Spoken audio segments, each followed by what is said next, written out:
overview of what we're going to be talking about. So we are the company that has created first in the world VR commerce app, which is virtual reality hotel booking platform. And today we are going to cover a couple of things. Is basically how did we came to this idea and our validating of it will be told by me. I'm Anna.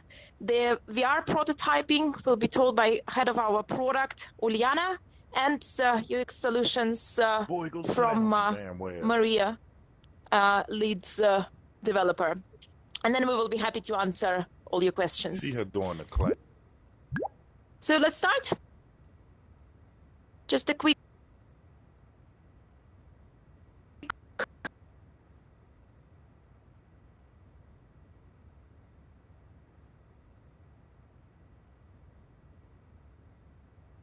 using the virtual reality.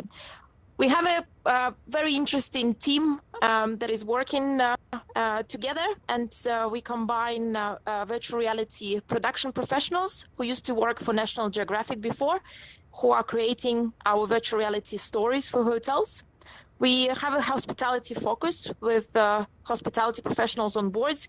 These are the people who worked for hotels before in different roles, who understands the hotel and help us to shape the virtual reality as a sales and marketing tool. And we have software team, product team that basically created the virtual reality booking platform and some other tools that help hotels with their distribution. So it's very interesting sayings about innovation and so much technology around us today. So it's very easy to wonder, are we actually at the end of it all? But surprisingly, nevertheless, that it's so much happening around, we are just in the beginning to what's yet to come. And with so much impact from the recent year on all sides of the business, we should expect even bigger changes, even wider perception of innovation and technology as well. Everything becomes commerce now. Everything will be shopping. And I'm going to go into the history a little bit later about e-commerce and mobile commerce. We know that everything is going physical. We are connecting our digital identities with our bodies. And this event, the Altspace events, are one of the biggest showcase for us that we can meet in virtual reality space and with our avatars as prototypes and connect to the people in different events. And everything goes dimensional. We are using more senses now. So before we were just checking the pictures and checking the videos. Then at some point, podcasts became really massive massive information overview for us. And then we were thinking as a team, what else can we do? How can we use that all and create something even bigger to that? But before answering this question, I want to look into the history of e-commerce and to showcase how it developed in the recent years. The more we come to the closer dates, the more things pop up. So now we're going to go into a very beginning history, starting with 1979, with Michael Aldrich, who decided to get something more convenient for himself and join TV and telelines, which we know as teleshopping. So you can see the product, you can call, and you can order it. So that's one of the prototypes of e-commerce. But then in 1982, the first actually online market was created. This was a Boston Computer Exchange. It was used to sell the used computers mainly. Then in 1991, the big step, big milestone, internet opened to commercial use, and people were able to register domains on the interweb. 1995, we all know Amazon been launched. And it originally was created as an online bookstore. Basically, what's all these things we're trying to, all these new technologies we're trying to solve is a limitation problem or some form of problem. So for bookstores, for example, the actual offline bookstore was able to have about 100, 200,000 books in it. It was a very big one, but Amazon didn't have this limitation at all. And later, they were actually the first to launch the online review on their platform, which was actually considered as a cemetery for e-commerce. But we know it was one of the biggest achievements to drive the e-commerce even further. Then 1998, PayPal was a revolutionary thing for e-commerce. Now it was people were able to have a secure way for website to accept the payments. And then in 1999, Alibaba was registered. It's a B2B, B2C, and C2C, actually first of its kind platform. What's happened next? I'm joining here e-commerce and mobile commerce together. The mobile commerce actually was the first prototype, again, was 1997, when people were able to buy content of the ringtones through mobile devices. Then a big milestone for all of us, 2007, iPhone launched with an app store where you can actually download the apps to browse something, to buy something. And then 2014, Apple Pay, which was actually the first ever mobile payment system, followed by Google Pay in 2015. 2017, very interesting one, Instagram. So the apps actually entered the e-commerce game with the shoppable posts. Before that, Facebook actually allowed the ads that were sponsored. 2019, $3.5 trillion was the e-commerce sales volume. And we all know that 2020 will be even bigger. And by 2021, the mobile commerce share in total e-commerce is predicted to be 54%. So what is actually e-commerce? It is a digitally replicated real world where you do impulsive buying sometimes and which gives you an emotional connection. So imagine you see this picture of fruits, which makes your mouth even water. You want this juice to be squeezed in your glass. And then you scroll your phone, you sit at home, then you have this targeted ad for you. And you click buy and get the orange juice freshly delivered to your home. What is VR commerce? It's also a digitally replicated real world with impulsive buying and emotional connection. But imagine you put your device on and you actually go to the field with orange trees there, where you can actually see this thing. You can hear the wind blowing the birds there, and then you can actually come and see how the juice is squeezed. So even more immersive, even more emotional connection with this content. So what do we have? We have old rules, but with the new experiences. And then we started thinking, yes, VR commerce will be a big thing because everything is, there is so much more potential in virtual reality buying. But then because there's so much entertaining there, we started asking ourselves questions. Can we actually enter VR commerce without a gaming content? And without something with entertaining, but not a gaming entertaining. But we believe that there is so much space for it. As example, SideQuest, most downloaded app, is VR desktop. And we know that there is a need out there and a huge potential for something different. Virtual reality commerce, which combines the best of two worlds. The convenience of online and the confidence of offline. It is very fast. You don't need to commute. You can also compare prices. And what is very important nowadays, you don't need to risk. And then we started questioning, is VR commerce just a little better than the e-commerce? And it's no brainer that with a very rich, engaging and immersive experiences, you being actually present there, being the next closest to physically actually holding things or being and experience something is way more immersive and interesting for a buyer.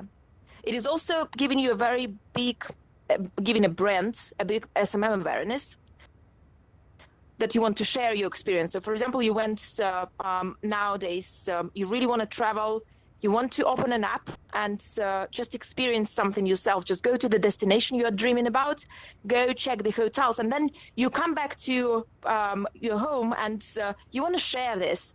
You want to tell people, oh, I've just visited such an amazing place. It's really cool. I've been swimming with sharks. There was an underwater experience for me. You do want to share that in social as well. And imagine there are no language barriers as well. So without actually telling something, like imagine you pick up the phone and try to sell something over the phone. You explain, and try to actually immerse your potential buyer into what you're telling them. Or you just give them the device and show something that they can actually pick themselves. So that's why we decided to give a virtual reality non-gaming content a try. And I'm giving the words now to my colleague who will be sharing the VR prototyping. Hi, guys. Thank you. My name is Liana at vResorts, and I wanted to talk about prototyping for virtual reality. So as Anna just mentioned, we recently launched a vResorts booking platform, and this is an online virtual reality hotel reservation service that offers an immersive experience of hotel selection and best price bookings inside. You can think of it as booking.com in virtual reality with an emphasis on VR videos as hotel tours. So prototyping is one of the most valuable tools that a product designer can leverage throughout their design process. Creating something that can be used, tested, analyzed, and judged is how we decide if the decisions are good or are no-goes. And standard prototyping process is pretty much simple and straightforward. You define the goals, you define the prototype functionality, then you design and develop, and then you measure and refine and go back to the step number one. So unlike traditional interfaces, virtual reality places the user inside the experience. And in this picture, you can see a screenshot from an app called Big Screen. And you can see that instead of viewing a screen in front of them, users are actually immersed and able to interact with 3D worlds. Almost all senses are involved here: vision, hearing, touch. There are a lot of things to prototype for this particular scene. You have to prototype the scene itself and the user's place inside. You have to prototype different types of objects around the user and interactions with those objects. You have to prototype the entire environment around those users and even the horizon. And then, of course, the user interface and the interactions with the user interface. So when it comes to the prototyping, there are different levels of fidelity you can use to prototype.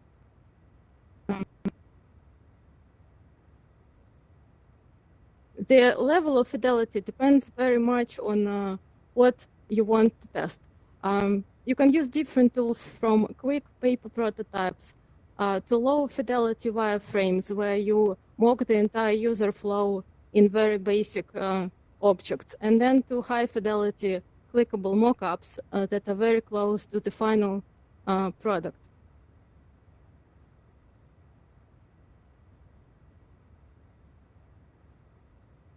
So in classic UX design, you prototype objects on the screen.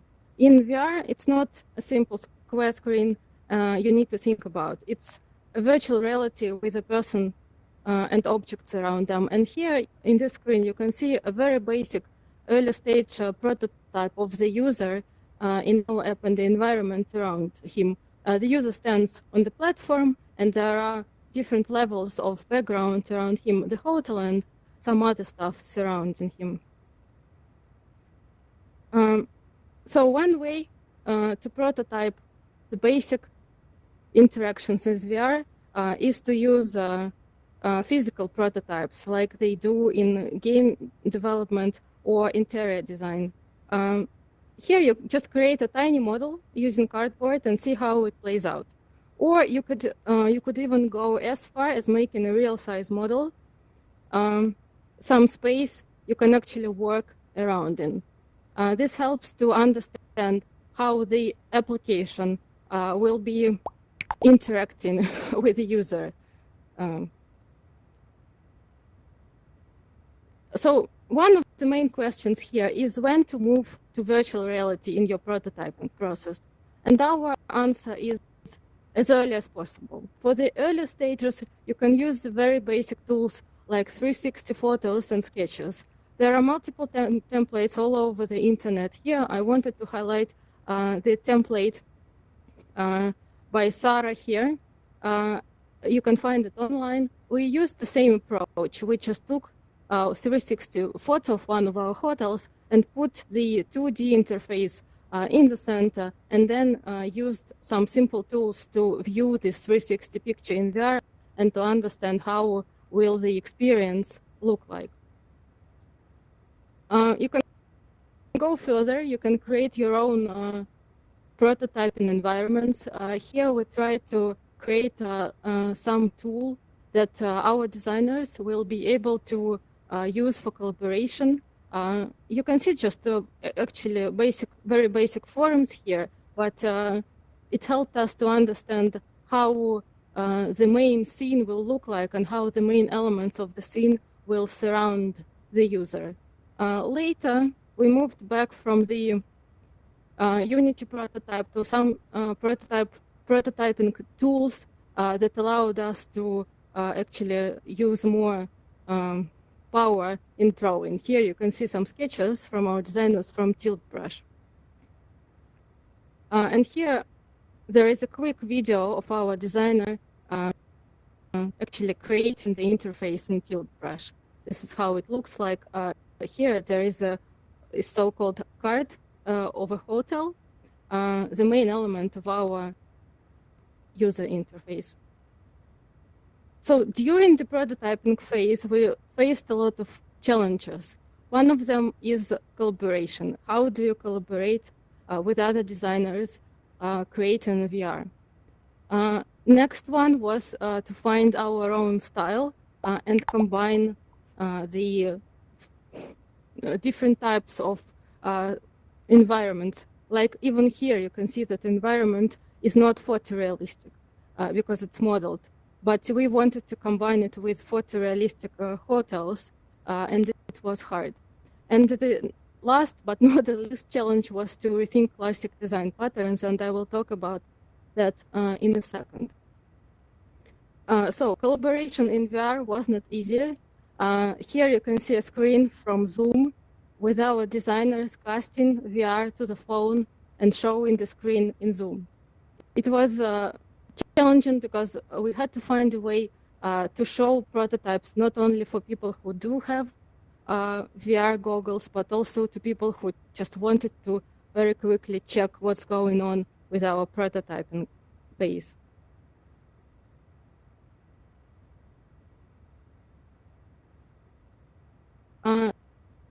The next slide here is about combining the modeled environment and the real virtual reality hotel videos.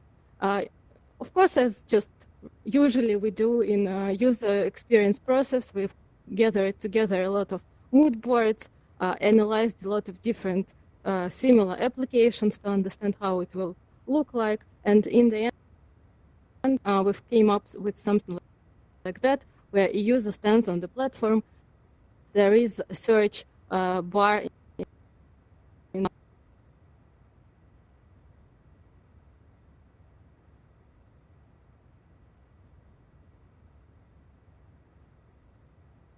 placed all that with the actual 360 picture of the hotel that feels more like a real hotel. The next challenge was to rethink the UX patterns. And here in the screen, you can see a basic screenshot from a booking application. Hotel booking workflow is well established and even boring. There is nothing else to invent, right? You go through steps, you select the destination, you select the dates, guests, and just click search. But when it comes to VR, it turns out that it's not that simple. Even though the steps remain the same, each interaction needs to be reinvented.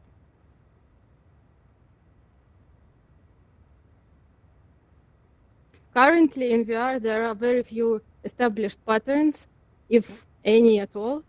Even the simplest of things, a menu, a search autocomplete. Next slide, I have date picker.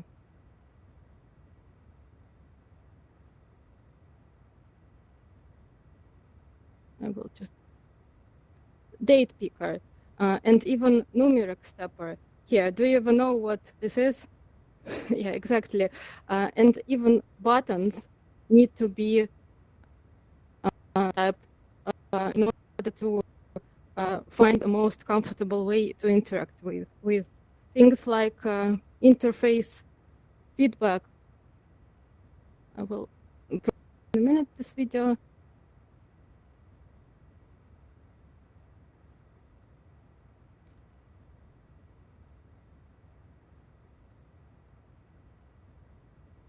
Yeah, we'll stop here. So things like interface feedback and interface states are not established in VR as well. And only when you configure out all of these steps, you can move further. I will show just several examples of how we ended up designing our menu.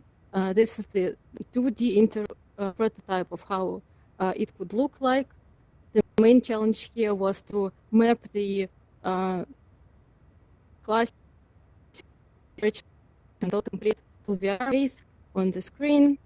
And further, we moved from that to 3D.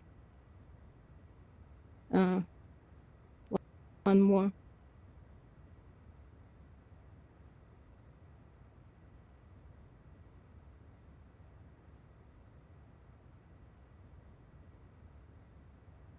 Again, but in 3D already, and this was as well just a part of the prototyping process.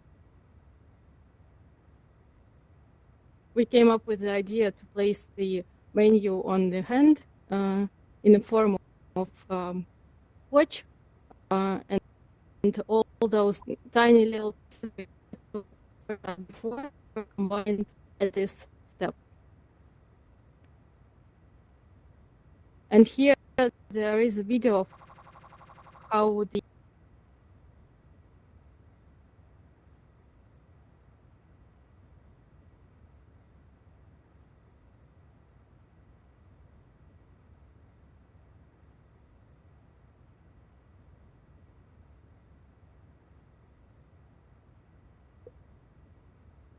simple, a card known to you. Faces. This is the final prototyping phase.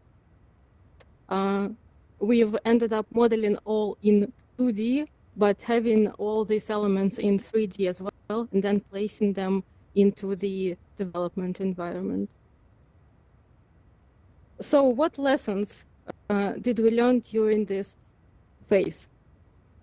First one is there is always a trade-off between using out-of-the-box tools and frameworks versus custom prototyping tools. We ended up using Tilt Brush, but we wanted to try to create our own, but understood in the end that it took too much effort to create, and we wanted to save time for the final programming phase versus prototyping.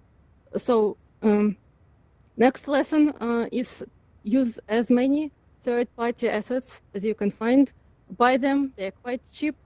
Don't try to invent your own, do it only if you must. Then set specific goals for the prototypes. Even for the smallest of the prototypes, try to understand beforehand what idea do you test? What do you want to be the outcome of this testing phase? Test one idea at a time. It helps to focus. Then consider field of view. Even though we tried to put all the elements behind the, in front of the user, we still had to think what's behind, because the user can turn, can make a few steps, and you have to think what's there behind the user. You need to prototype everything from style, materials, to haptic experience, and even colors. We had a funny story when our corporate color didn't look nice in VR, so we had to change it. Our marketing wasn't happy, but we had to do it. Next lesson is that even if you design your experience to be hands-only, you need laser interaction as well. We've added laser late in the game, but it helped users a lot based on the feedback. And of course, manage stakeholders' expectations, try to involve them as early as possible, try to show them VR prototypes, even if they don't have the needed equipment, you can do it. I also want to talk about our team, and the team will need to put together for prototyping for VR. You can do pretty much everything with just VR engineers, but if you want more, you will need folks that are usually involved in game development. Those are technical artists, user experience designers, 3D artists, sound designers, and even animation artists. Our friends from WoW Lab helped us a lot. I think Pavel from WoW Labs is here today. Pavel, raise your hand if you're here. So you can chat afterwards. And now I want you to meet Maria, our lead front-end developer. She will talk about user experience solutions. Hi. Thank you, guys. So my name is Maria. Thank you, Liana. I will continue. VR design comes in all shapes and sizes, and application may have no interface and could be based completely on a 3D virtual world, or it could be flat design. But what unites all of them is that you completely immerse the user by creating this environment, and it affects most of their senses. So for this, you really need to think what would be better for user, because it's not about just seeing something, but it's also about feeling something. The best experience is where user forgets that they're in the virtual reality, and I think you saw some of these funny videos about users who are first time in VR and they can just forget that they're in VR. So this is a good example of maybe good experience.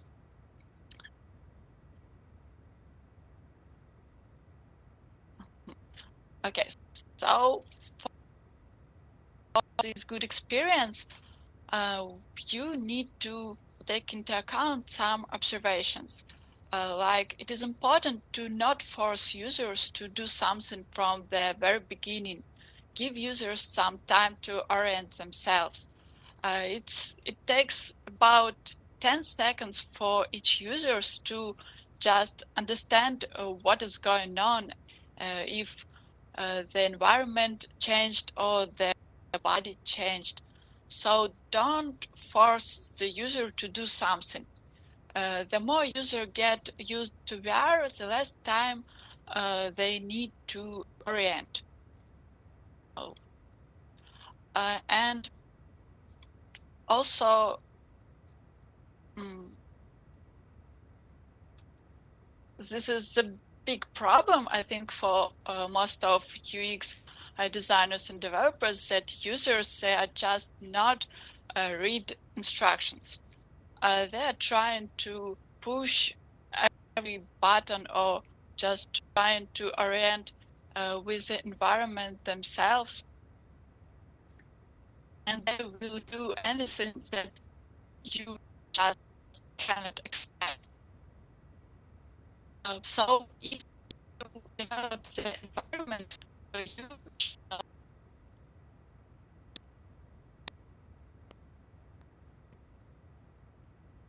or they will think that this environment is broken, and they will just do something that if you are working on these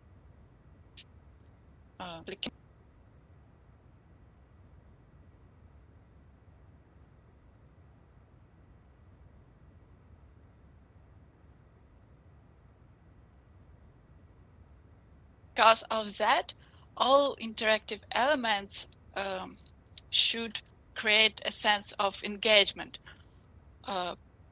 because people should feel that they push the button, or they should hear that button is working. Because if they cannot hear or see that, they will be just observers. It's okay if it's just playing some video, but even if it's video player, users can manage something. So you should try to help users to interact with the world. And also, you should encourage users to move around as much as they can. So you cannot control all the users' actions, and it's important to keep the freedom to explore. So every environment should be tested and should be checked that it will be not disappoint user. Freedom to explore. So every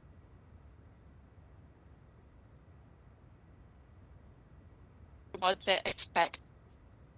If it is important for VR to have some familiarity. It comes from some past experience and established practices, and interactive VR is still very young, and we are really collectively figuring out what structures will work for the audience. And for games, it's mostly sandboxes. And if you develop game, you should you should allow user to do whatever he wants. It's like sandbox. But if we are talking about interface, we should not break the experience. So that's why mostly interface for games should be into the like the part of the game narrative, and you should just see some maybe tasks when you go somewhere and not in the any time. For non-games, it's easier because for non-games,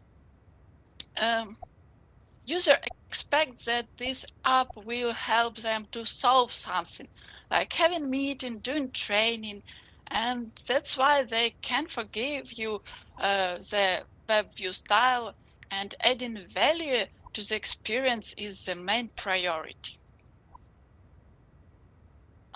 This is a game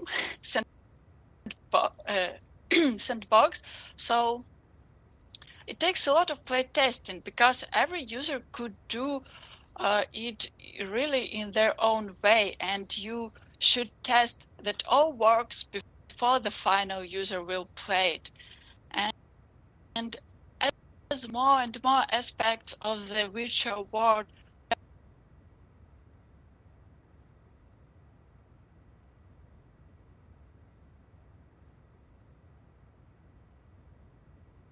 across the simulation, and if something will be not as they expected, it could disappoint users. So I heard the the creators of this game said that all users are, because they could do so many strange things, just support every strange movement, and they was doing a lot of play testing.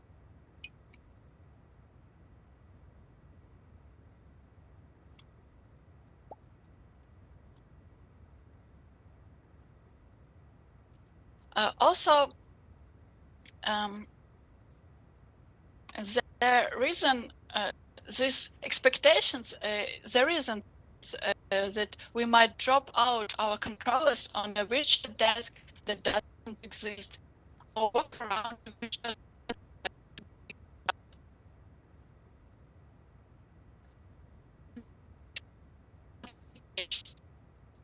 to not disappoint the user. Superhot is a good example of limitations for good. Every additional movement will disturb the game process, so users are trying to move as less as possible and trying to touch as less as possible. And they will be not disappointed because they can some objects, or they just can see what is playable. But if, for example, the gun or shurikens will be, they will interact with them not in a natural way, it will broke the experience. For gaming applications, they're always focused on optimizing the workflow and adding value to the established pipelines. So developers that are working on non-gaming apps actively seek to understand the existing workflow of the users and see where we can offer some useful solutions as replacements for existing practice. And there could be much more limitations, but users understand the reason, and it's not a problem if you visiting the meetup cannot just push something or walk somewhere, because you know that this is the experience for meeting or for training. So this this is the reason why users are not surprised that you cannot play with every object. About this booking experience, so what users can expect during the hotel booking process? This is a really regular process, and most of people have a lot of experience doing it on mobile or web interfaces. It's not a game, it's a real places, and you can visit them in real life. So, as Uliana said, we needed to reinvent the experience because this type is not really immersive. You just can do it in any browser, but if you really want to feel the experience, like be there right now, we did it in some kind of meditation, maybe with these soft buttons, relaxing background, supporting sitting and standing positions, and also we added some gamifications just for users to understand that they could play with them. So it's all makes the experience like users will be not just inspired or in a good mood after using the app, but also its possibility to have a holiday of their dreams after using these applications. So that's all from me.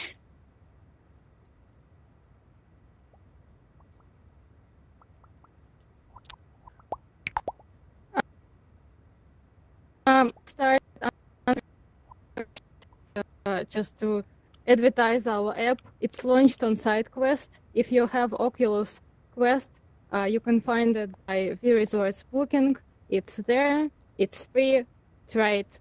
We would be very glad to see your feedback.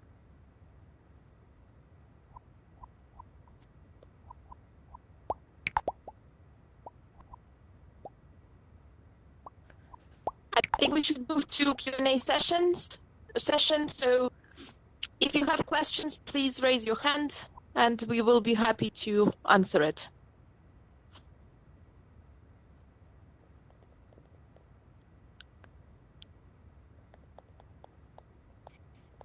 Ideally, if you could press the button, raise hand, and not just raise the hand physically, that would be most appreciated.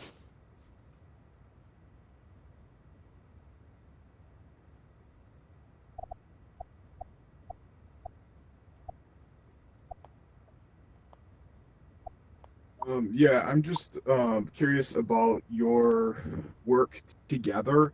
Do you find you can effectively work if you're not in the same space, or do you find you have to have interpersonal, physical communication with each other? Yeah. Hi. I can answer. We work remotely. All team members are remote, so we try to collaborate using standard tools like Zoom and VR.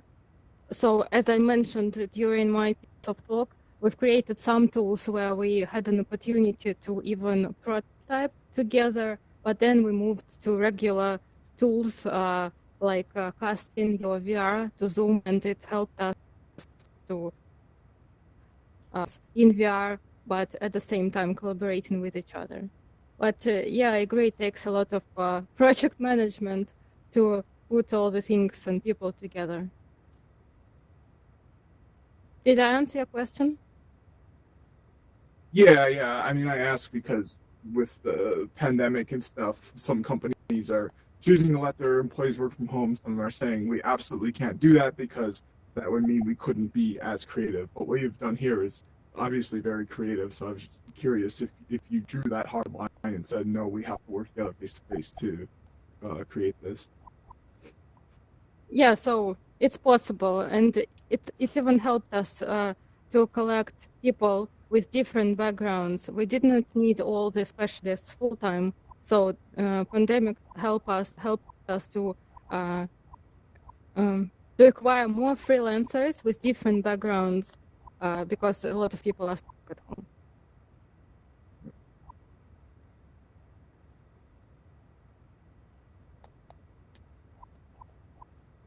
I don't see more raised hands in the system, but so if it's easier for you to do it physically, that counts as well. We'll try to see if we see any hands.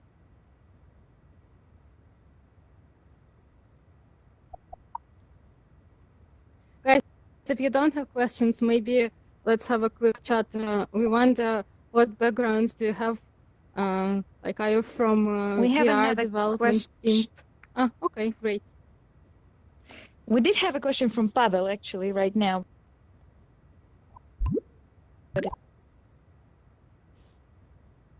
Pavel, did you want to say something? You can just unmute yourself.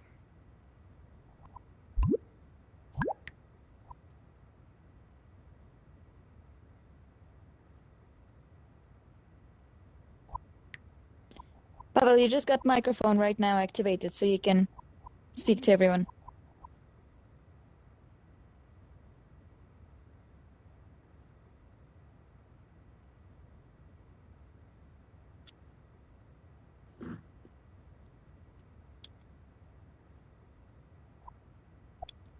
So right now we launched on SideQuest, and the next step for us would be go for the Oculus platform. This is what we are focused on right now. And of course, we didn't mention our business model. We go to the hotels directly and sell virtual reality videos to them, then using them on our platform, creating a platform for those hotels to be sold on. So one of the goals is to attract as many hotels as we can. Right now we have about 50 partners, but the number is growing.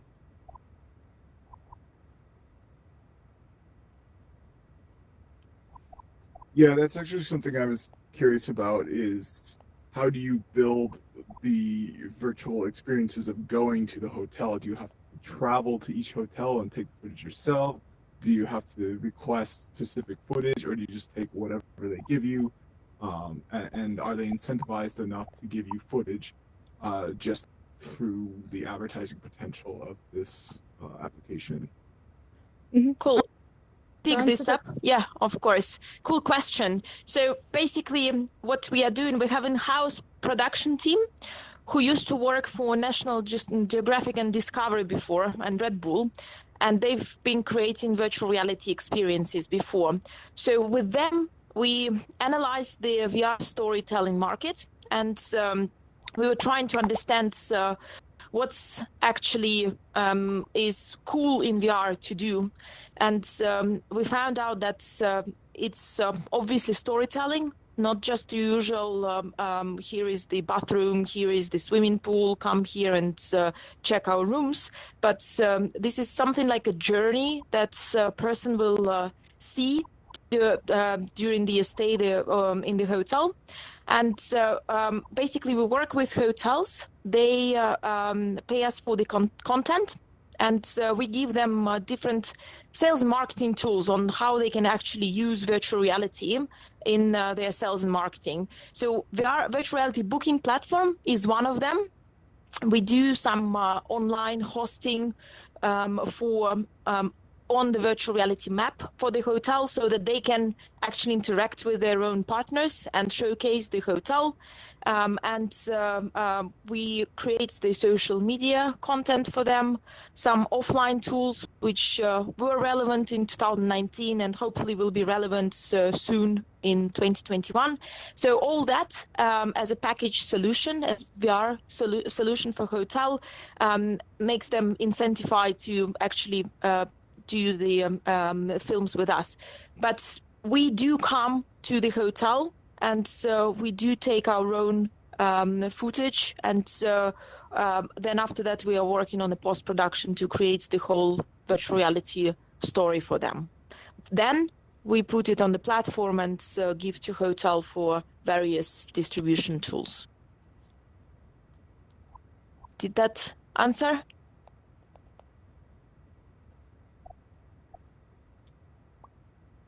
I don't see Yes. more Cool. questions in I in see the list. the smiles. Yeah, I don't see more questions in the list, guys. So as Uliana mentioned, you are welcome to stay around and just approach us at the bar and ask any questions you have. We're actually quite interested to see who are the people who are interested in this event and stayed with us till the end. So thank you very much. Guys, Pavel, our lead UX designer, is also here, so he can answer questions as well. Thank you very much, guys, for being here. But I'll probably come back to Liana's question. So just to know a little bit more about you. Are you from VR, from a development side of things? Are you just enthusiasts who are interested in this? Please feel free to tell us more.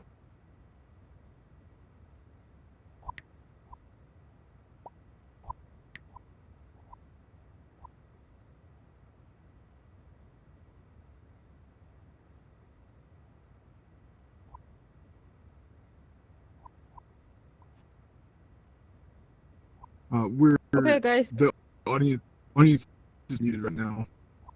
I think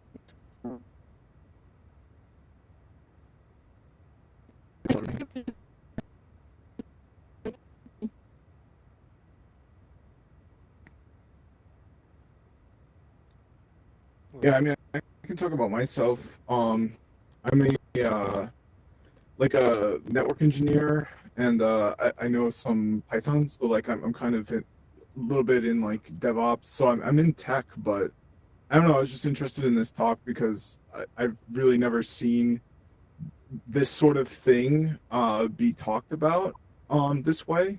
And I am interested in entrepreneurship. I mean, I just had a 5 year stint with a company that you know the way it ended, like with the pandemic and kind of being told what was right for myself and my health is like I kind of working in my own company where I can decide how to treat myself and employees and do things that I think are right and beneficial. It's really appealing to me. So that's why I was interested in this. Is just it seems like a good example of entrepreneurship. Thank you. Cool. Well, Thank you. if it will be cool to actually get a feedback, as Juliana mentioned, on the app. Is if you have any questions, always can ping us on the chat at V Resorts Facebook page, and we are trying to be also active on some groups. Always happy to chat there as well. And if someone can share why you came to the event in terms of where you saw it, whether it was in Altspace or Facebook or any other social media, that would also be very helpful for us for the future. Everyone should be unmuted now.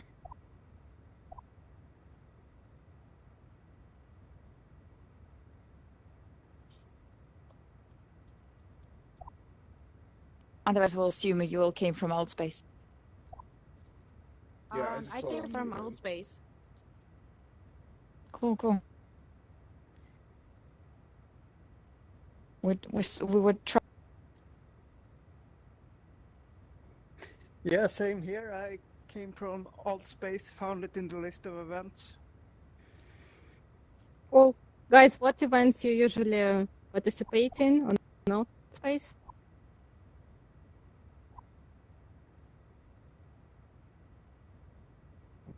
I go to something on Sundays.